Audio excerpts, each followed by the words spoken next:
नमस्कार। आज हम बात करेंगे प्रकाश संश्लेषण में जो प्रकाश संश्लेषण की प्रक्रिया में जो प्रकाश को एब्ज़ॉर्ब करता है, क्लोरोप्लास्ट में उपस्थित विशिष्ट संरचना क्लोरोफिल के बारे में। देखो, सबसे पहली चीज़ तो आती है कि इस क्लोरोफिल की जो संरचना है, उसके बारे में अपन इसमें अध्ययन करेंगे। उसके बाद ये जो क्लोरोफिल है, वो कहाँ पर उपस्थित होता है? तो क्लोरोफिल अपन को पता है कि क्लोरोफिल कहाँ पर उपस्थित होता है, तो क्लोरोफिल क्लोरोप्लास्ट में उपस्थित होता है, बराबर? अब देखो, यहाँ पर सीधा क्वेश्चन पूछा जाएगा कि क्लोरोफिल किस में घुलनशील होता है?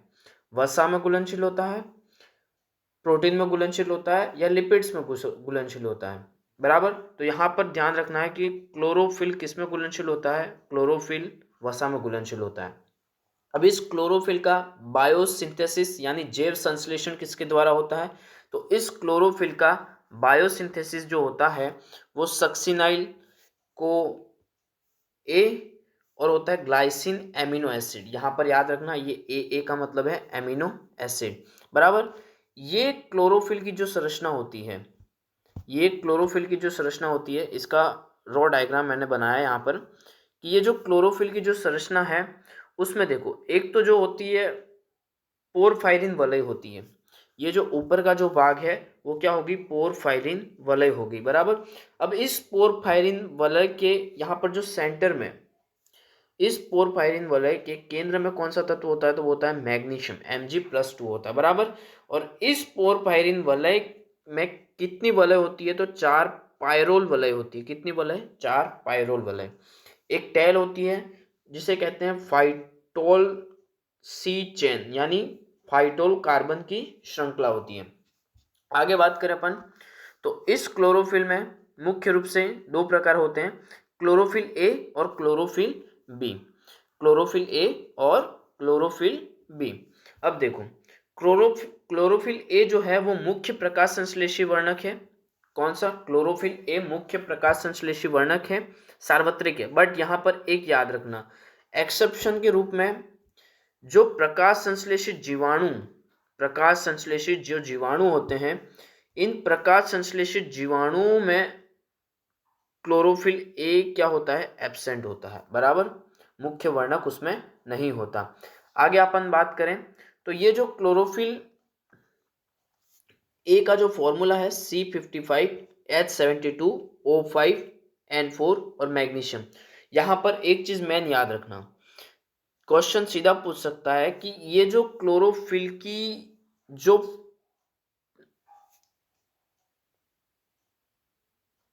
पोरफायरिन वलय है, बराबर?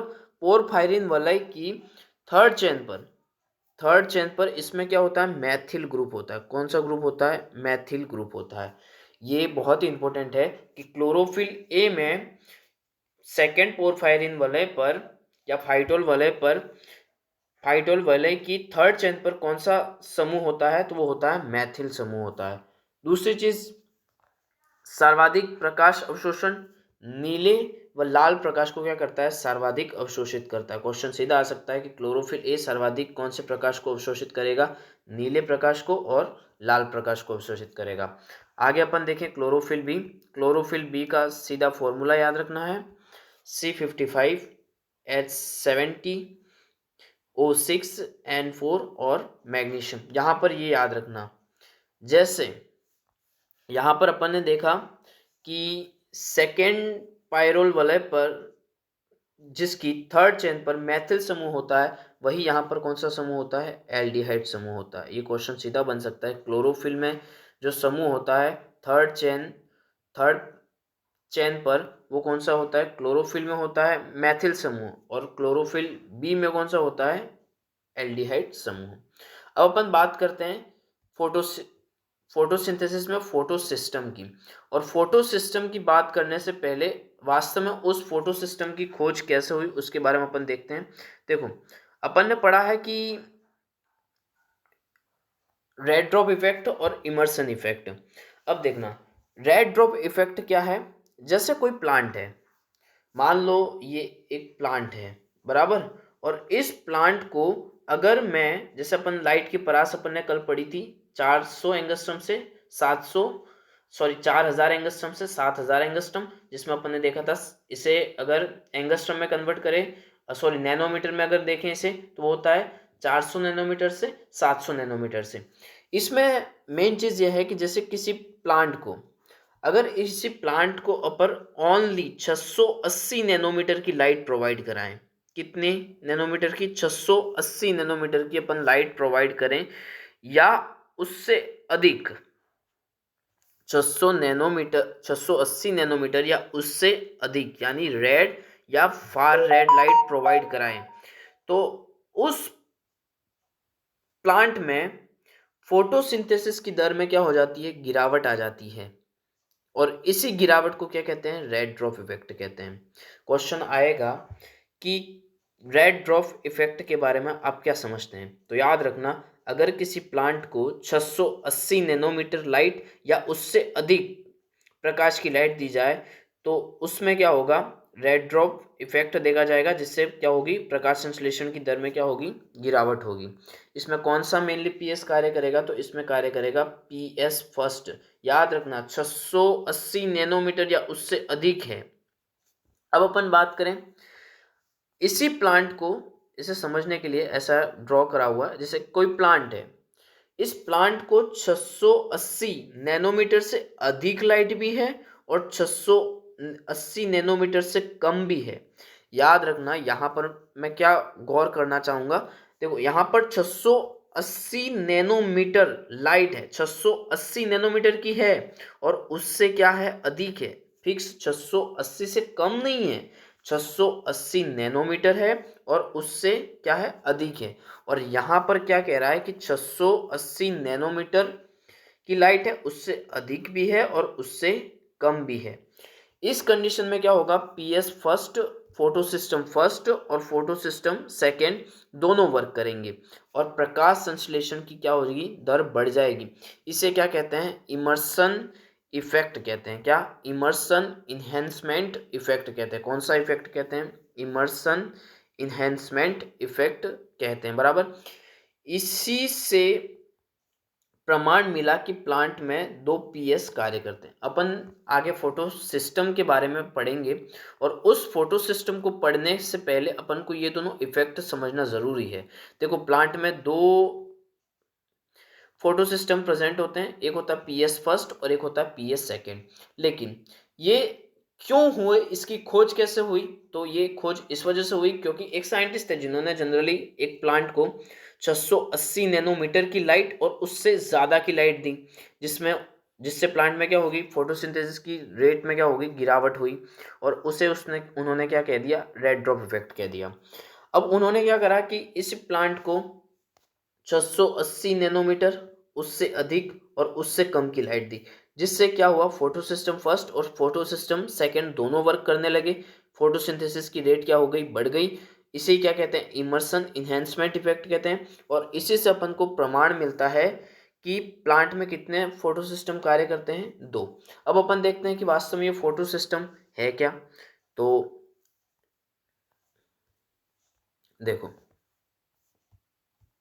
फोटो सिस्टम की बात करें अपन, तो प्लांट में अपन ने पढ़ा था कि 2 फोटो सिस्टम होते हैं और फोटो सिस्टम की स्ट्रक्चर कुछ इस टाइप से होती है। अपन एक पेज ऐड करते हैं जहां पर अपन समझते हैं कि फोटो सिस्टम की स्ट्रक्चर कैसी होती है। देखो, अब यहां पर अपन बात करें, जैसे ये कोई सेंटर है,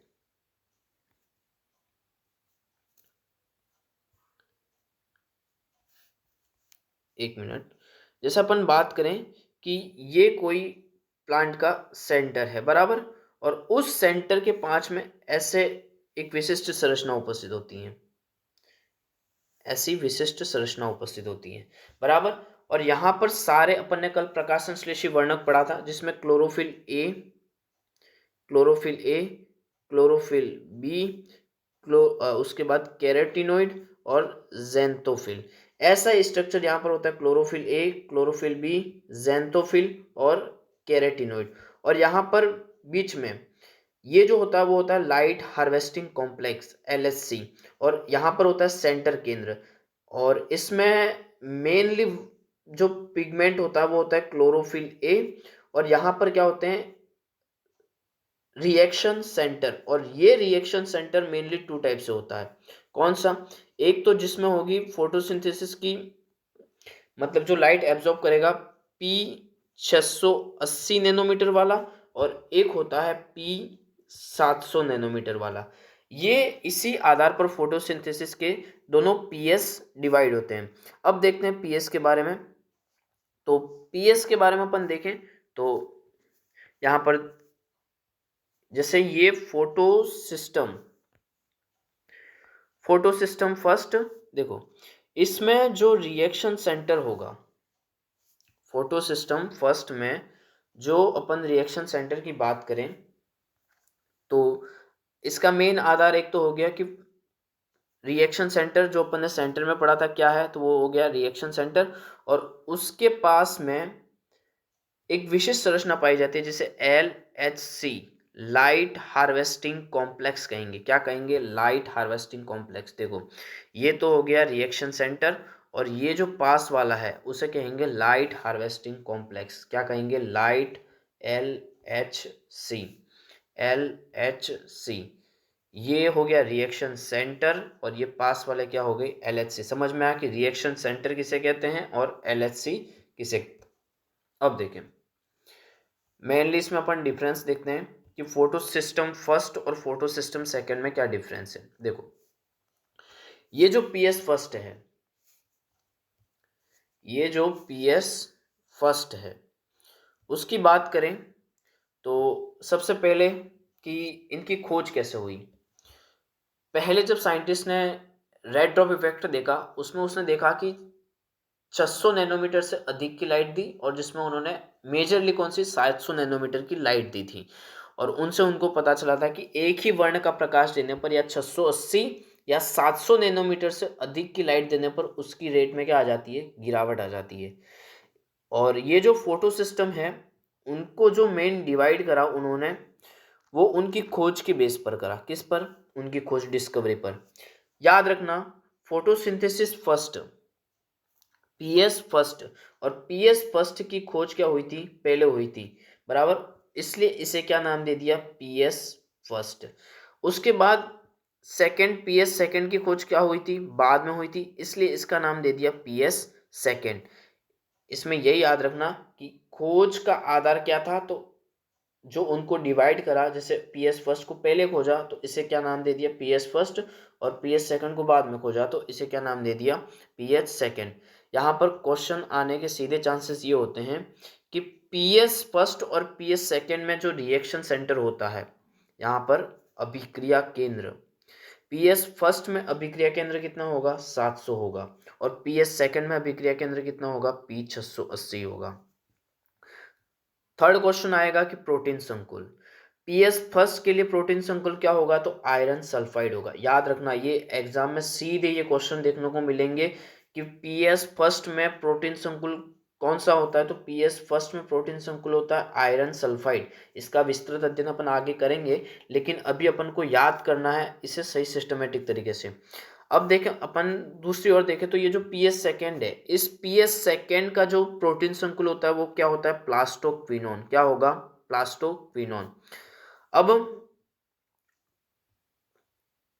क्लोरोफिल द्वारा प्रकाश का अवशोषण, पीएस फर्स्ट में 700 नैनोमीटर पर प्रकाश का अवशोषण होगा, और पीएस फर्स्ट में 700 नैनोमीटर प्रकाश पर लाइट का एब्जॉर्प्शन होगा, और पीएस सेकेंड पर 680 नैनोमीटर प्रकाश पर क्लोरोफिल ए द्वारा क्या होगा? अवशोषण देखा जाएगा।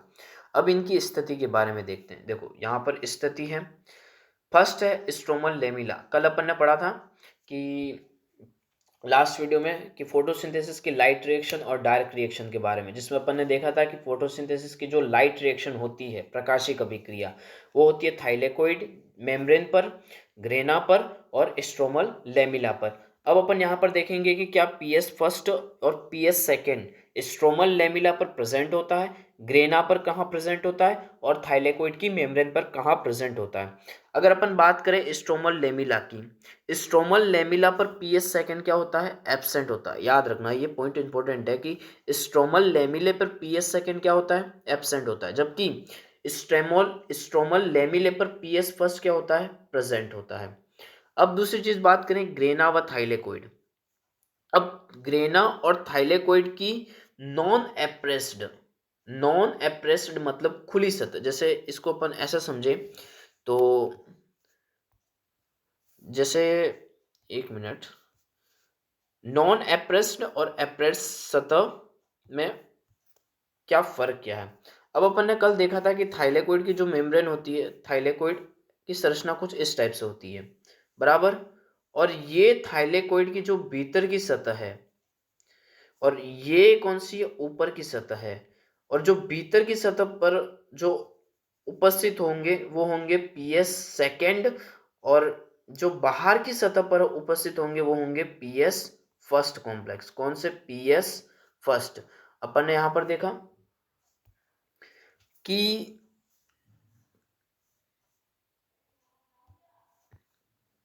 स्ट्रोमल लेमिला हो गई, समझ में आ गई। ग्रेना और थाइलेकोइड, ग्रेना और थाइलेकोइड की नॉन एप्रेस्ड मतलब जो बाहर की जो खुली सतह है वहां पर कौन सा होगा, पीएस फर्स्ट होगा। और एप्रेस्ड मतलब जो भीतर की सतह है, ये इसके अंदर की सतह, अंदर की सतह कौन सी, एप्रेस्ड या भीतर की सतह।